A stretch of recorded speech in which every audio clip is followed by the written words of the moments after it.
সিরাজগঞ্জে আমরা দেখছি যে বড় মৌসুমের যে বাম্পার ফলন, সেই বাম্পার ফলন কিন্তু এবার হয়েছে পুরো জেলা ধরেই। আমরা বিভিন্ন উপজেলাতে দেখেছি এবং কৃষকের যে মাঠ আছে সেই মাঠে কিন্তু আমরা দেখেছি যে কৃষকের যে বিভিন্ন ফসলের যে উৎপাদন সেটা কিন্তু আমরা লক্ষ্য করেছি। এই মুহূর্তে কিন্তু বড়োর যে বাম্পার ফলন, সেই বাম্পার ফলনের যে আমরা দৃশ্য আপনাকে যদি দেখাতে চাই, আমরা এই মুহূর্তে আছি শাহজাদপুরে। আপনি দেখতে পাচ্ছেন যে কৃষকের মাঠে যে সোনালী ফসল, সেই ফসলের কিন্তু আসলে সমারোহ আমরা লক্ষ্য করছি। কিষানি কিন্তু আমরা দেখছি যে পুরা মাঠেই কিন্তু তারা কর্মব্যস্ততা পার করছেন এবং আমরা দেখছি যে আধুনিকতার যে ছোঁয়া কৃষিতে সেটাও কিন্তু লেগেছে।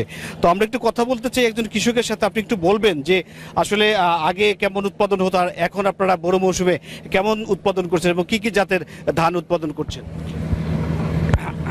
এখন ধরো আমরা করছি হলো ওই বিনের ধান হলো 89, বিনের ধান হলো আপনার হলো ওই 100, বঙ্গবন্ধু 100 আর মহারাজা। আগের থেকে অনেক আমরা বাম্পার ফলন পাচ্ছি। আর আমাদের কৃষি অফিসার আমরা 3 ভাই আমাদের এখানে আছে, যে কোনো সময় আমরা পরামর্শ চালি। সাহেব আলী ভাই, খালেক ভাই অথবা মমিন ভাই আমার কীটনাশকে যে কোনো সমস্যা আর কোনো রোগবিত হলে আমরা পরামর্শ আমাদের বলে, সেটা আমরা লিখে দিয়ে আমরা দোকানে আমরা পূরণ করি। আর কৃষি অফিস থেকে অনেক কিছু আমরা সহায়তা পাচ্ছি। ধানের বীজ পাচ্ছি, শস্যের বীজ পাচ্ছি, আবার এখানে আমরা সার সুর পাচ্ছি, অনেক কিছু আমাদের অনেক।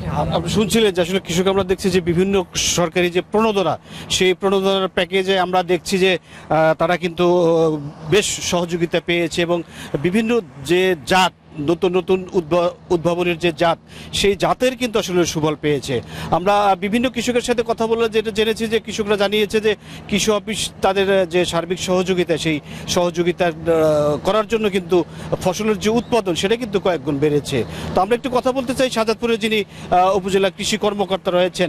আপনি একটু বলবেন যে আমরা দেখছি যে পুরা যে বড় মৌসুম ছিল, বড় মৌসুমে আমরা দেখছি যে কৃষকের যে ব্যস্ত সময় সেটা কিন্তু পার করছে। আমরা দেখছি যে কৃষকরা বলছে বাম্পার ফলন হয়েছে। তো আসলে এই বাম্পার ফলনের কি কারণ রয়েছে বা কি কি সুবিধা পেয়েছে?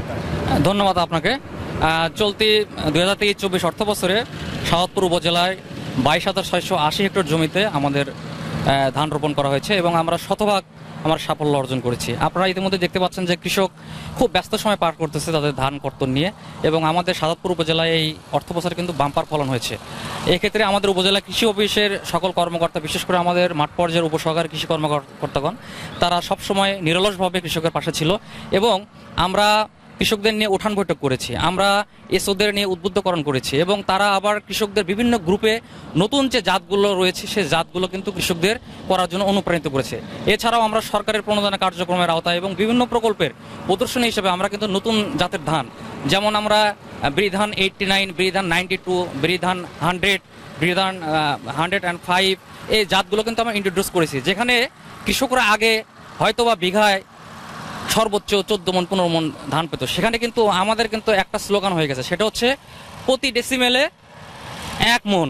আমরা কিন্তু এই লক্ষ্যে কিন্তু কাজ করে যাচ্ছি। এবং আচ্ছা, আমরা দেখছি যে শাহজাদপুরে বেশ নিম্ন অঞ্চল রয়েছে, তো আমরা দেখছি যে নদীতে কিন্তু এখন পানি বৃদ্ধি হয়েছে। তো এই কৃষকের ফসলের কোনো ক্ষতি হবে কিনা বা পানি বৃদ্ধির আগে ফসল যে ঘরে উঠবে কৃষকের, এদিক থেকে আপনাদের কি প্রস্তুতি রয়েছে? ধন্যবাদ আপনাকে।